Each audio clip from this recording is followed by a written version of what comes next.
आज जो United front हमें आज इसी देखने को मिली, ये कितना लंबा चलने वाला है। और क्योंकि टाइम हमारे पास बहुत कम है, आगे जो गेम्स हैं, तो कितने तेज़ी से हम फ्रीक्वेंट जो है मीटिंग्स करने वाले हैं। और जो एक कंफ्यूज़न अभी भी है कि जो डिस्प्यूट पीछे चले, क्या वो रिपीट तो नहीं होंगे, आगे दोबारा देखने को नहीं मिलेगा। देखिए, मैं ये ऐसा कहूँगा कि कोई भी हाउस, कोई भी ऑर्गेनाइजेशन, कोई भी एसोसिएशन या जहाँ पर 2 से अधिक व्यक्ति हो, उन व्यक्तियों के बीच में मतभेद ना हो।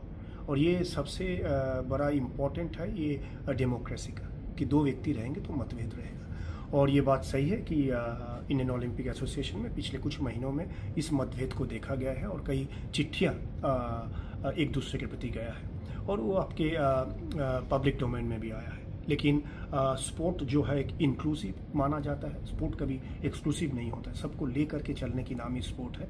आप कभी भी अपने से कुछ सामने वाले को कुछ गलती होता, भूल चूक होता, आप कहते चलो स्पोर्टिंगली ले लो, चलो यार स्पोर्ट्समैन स्पिरिट दिखा दो। जी। आप जब मैच खेलते हो, सामने वाले खिलाड़ी गिर जाए, आप उसको हाथ देते हो, आप ही गिराए हो लेकिन आप ही हाथ देते हो उसको उठाने के लिए। तो मैं समझती हूँ स्पोर्ट्स की ये जो है यही मेन चीज़ है। ये हारने के बाद आपको जीतना सिखाना, हारने के बाद भी इकट्ठे रहना, तो ये स्पोर्ट्स है। और इंडियन ओलंपिक एसोसिएशन देश की एपिक स्पोर्ट्स बॉडी है। भारत जो है आज की तारीख में प्रधानमंत्री के नेतृत्व में 2036 की ओलंपिक की होस्ट करने की सपना देख रही है, कल्पना कर रही है। तो इस समय हम समझते हैं कि यदि किसी के बीच में कोई भी मतभेद रहा हो, मनभेद ना हो, और there is never too late, it is never too late. अभी भी समय है, चल अच्छा है कि देर आई दुरुस्त आई। और मैं समझता हूँ कि आयु में जितने लोग हैं सभी अपने अपने क्षेत्र में बड़ी यशस्वी है, अपने विभाग में, अपने क्षेत्र में कुछ ना कुछ करके वहाँ पे आए हैं। ओलंपिक मेडल विनर है, करंट ओलंपियन है, कोई व्यापार से है, कोई एडमिनिस्ट्रेशन से है। उषा जी स्वयं इतनी बड़ी एथलीट है। मैं समझता हूँ कि सब मिल कर के देश के ओलंपिक को किस तरह से आगे लेकर जाया जाए।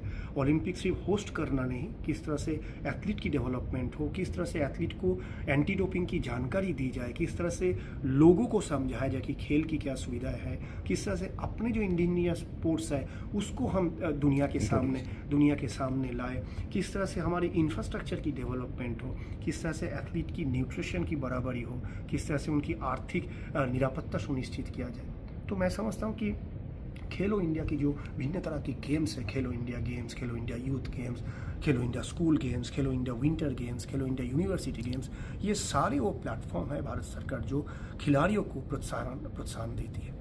और मैं समझता हूँ कि इसके साथ जिस तरह से माननीय खेल मंत्री जी ने अभी पिछले सप्ताह एक होटल में पूरा दिन उन्होंने बैठे और उन्होंने जिस तरह से सभी नेशनल स्पोर्ट्स फेडरेशन के प्रेसिडेंट और सेक्रेटरी से मिले, और करीब हम लोग 70-80 जो कि एपेक्स बॉडी के रेस्पेक्टिव एपेक्स बॉडी के ऑफिस बेयरर्स से बैठे, उनसे दिन भर चर्चा किया गया स्पोर्ट्स पॉलिसी को किस तरह से भारत के खेल के साथ इसकी लाभ उठाया जाए। तो मैं समझता हूँ ये बहुत अच्छी बात है। और ये बहुत अच्छी बात है कि पीटी उषा जी के नेतृत्व में इंडियन ओलंपिक के नए दिशा में एथलीट की डेवलपमेंट के खातिर आगे बढ़ेगी, ऐसा मेरा विश्वास है। और हम सब मिलकर काम। आईओसी ने 3 मुद्दे उठाए थे। मैनेजमेंट इशू आपने रिजॉल्व कर लिया। 2 जो और मेजर इश्यूज हैं, एक डोपिंग को लेकर और दूसरा जो हमारा टैलेंट है उनको मेडल टैली में कन्वर्ट नहीं कर पा रहे हैं। इन 2 इश्यूज को कैसे हैंडल करें? देखिए, मैं समझता हूँ कि लॉन्ग टर्म कैंप के माध्यम से, long term scientific training method के माध्यम से टैलेंट मेडल में कन्वर्ट हो सकती है। और सिर्फ एक चीज़ नहीं, उसमें बहुत सारे विषय होता है कि अभी इस बार ओलंपिक में हमारे 6 खिलाड़ी 4th आए हैं, यानी कि उस तरफ मेंटल वेलनेस की भी ट्रेनिंग की आवश्यकता होती है कि अंडर प्रेशर आपको परफॉर्म करना होता है। हो सकता है कि दूसरे दिन वो खिलाड़ी अच्छा परफॉर्म करते हैं, उसी दिन के अंडर प्रेशर में उनकी परफॉर्मेंस जरा सा चूक हो गई। ये सारे विषय मैं समझता हूँ कि अगले 10 वर्षों में हमें अपने खिलाड़ियों को तैयार करना है। और जैसा कि आपने एंटी डोपिंग की बात करा, हमारे एक अपने विभाग है जो रोहित राजपाल उस विभाग के चेयर करते हैं एंटी डोपिंग को।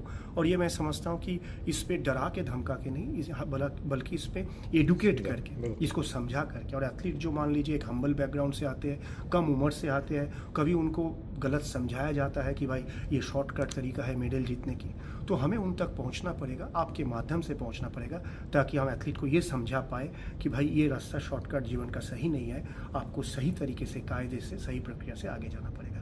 तभी हम इसको कर पाएंगे। भारत एक बड़ा देश है, 140 करोड़ की आबादी है। दूसरे देशों में जो चीज़ संभव है कम समय में, भारत में वो चीज़ करना उतना सरल नहीं होता। इसकी लॉजिस्टिकली दिक्कत है। आज मान लीजिए अरुणाचल और गुजरात की दोनों की नेचर अलग है, तो इसी तरह से पूरा देश को इकट्ठे करना, स्पोर्ट्स यूनाइटेड कर सकती है।